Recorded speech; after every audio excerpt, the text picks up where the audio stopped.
Handicapped ആയിട്ടുള്ള പീപ്പിളിന് അവരെ കൊണ്ട് എന്തെങ്കിലുമൊക്കെ ചെയ്യാൻ പറ്റുമെന്ന രീതിയിലുള്ളൊരു മെസ്സേജ് ഉണ്ട്, എല്ലാം ഉണ്ട്. It's very good movie. ഏകദേശം കുഴപ്പമില്ല, പിള്ളേർക്ക് നന്നായിട്ട് ഇഷ്ടപ്പെടും.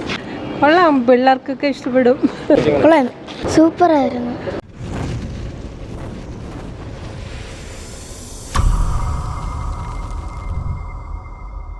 നല്ല പടം, എല്ലാവരും കാണാം. കൊള്ളാം, നന്നായിട്ടുണ്ട്, നല്ല ഫിലിം. സൂപ്പറായിരുന്നു, നല്ല ത്രില്ലർ, കൊള്ളായിരുന്നു. ഏകദേശം കുഴപ്പമില്ല, പിള്ളേർക്ക് നന്നായിട്ട് ഇഷ്ടപ്പെടും. കൊള്ളായിരുന്നു, നല്ല ഫിലിം, കൊള്ളാം, എല്ലാം കുഴപ്പമില്ല. സൂപ്പർ, അടിപൊളി. മെസ്സേജ് ഉണ്ട്, എല്ലാം ഉണ്ട്. It's very good movie. Message ഉണ്ട്, എല്ലാം ഉണ്ട്. It's very good movie. കൊള്ളാം, നന്നായിരിക്കുന്നു. കൊള്ളാം, പിള്ളേർക്കൊക്കെ ഇഷ്ടപ്പെടും. കൊള്ളാം, നല്ല മൂവിയാണ്, കണ്ടുകൊണ്ടിരിക്കാൻ പറ്റിയൊരു മൂവി. സൂപ്പർ ഹീറോ മൂവി അല്ല, എന്നാലും കൊള്ളാം, ത്രില്ലിംഗ് ആണ്, രസമുണ്ട് കാണാൻ.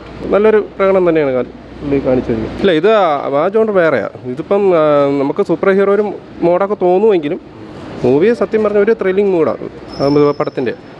പ്രത്യേകിച്ചൊന്നുമില്ല, കൊള്ളാം, കണ്ടിരിക്കാൻ കൊള്ളാം. കുഴപ്പമില്ല, ഓവറോൾ കുഴപ്പമില്ലാത്തൊരു സിനിമയാണ്. അങ്ങനെ പ്രത്യേകിച്ചൊന്നുമില്ല, കുട്ടികൾക്കൊക്കെ ഇഷ്ടപ്പെടുന്ന ഒരു ജോണർ. ഫിക്ഷൻ, ഇങ്ങനെ ഫാൻറ്റസി പോലത്തെ സംഭവമാണ്. കുഴപ്പമില്ലായിരുന്നു.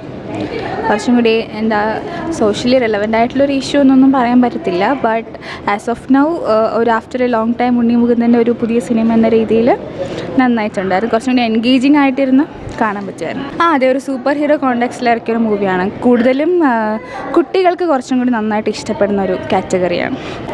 മെസ്സേജായിട്ടൊന്നും അങ്ങനെയൊന്നുമില്ല, പക്ഷേ ഹാൻഡിക്യാപ്ഡ് ആയിട്ടുള്ള പീപ്പിളിന് സൊസൈറ്റിയിലുള്ളൊരു അവരെ കൊണ്ട് എന്തെങ്കിലുമൊക്കെ ചെയ്യാൻ പറ്റുമെന്ന രീതിയിലുള്ളൊരു ഒരു പ്രോപ്പർ മെസ്സേജ് അല്ലെങ്കിൽ കൂടിയും അങ്ങനെ ഒരു കൺവേ ചെയ്യുന്നുണ്ട്. നന്നായിട്ടുണ്ടായിരുന്നു. പടം കൊള്ളാം, നല്ല ഒരു സ്റ്റോറിയാണ്. ഉണ്ണി മുകുന്ദൻ്റെ അടിപൊളി അഭിനയം ഉണ്ടായിരുന്നു. പടം നല്ലതായിട്ട് പോകുന്നുണ്ട്. 2 മണിക്കൂറുണ്ടെങ്കിലും നല്ല പെട്ടെന്ന് തന്നെ നല്ല രീതിയിൽ റീച്ച് ആവുന്ന രീതിയിൽ കുട്ടികളെ ഇഷ്ടപ്പെടുന്ന സിനിമയായിട്ട് കാണുന്നുണ്ട്. നല്ല രീതിയിൽ എല്ലാവരും കുടുംബമായിട്ട് ഫാമിലിയായിട്ട് കാണാൻ പറ്റും. നല്ല സൂപ്പർ ഹീറോ പ്രൊജക്റ്റ് എല്ലാവരും കാണാനുള്ള രീതിയിലാണ്. അടിപൊളിയായിരുന്നു, ഗംഭീരമായിരുന്നു. ഉണ്ണി മുകുന്ദൻ്റെ പ്രകടനം നോക്കാമായിരുന്നു.